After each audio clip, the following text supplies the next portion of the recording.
నిన్ను చూస్తూ ఉంటే కన్నులు రెండు తిప్పేస్తావే, నీ చూపులపైనే రెప్పలు వేసి కప్పేస్తావే.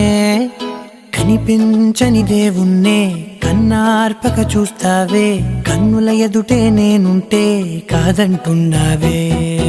చూపే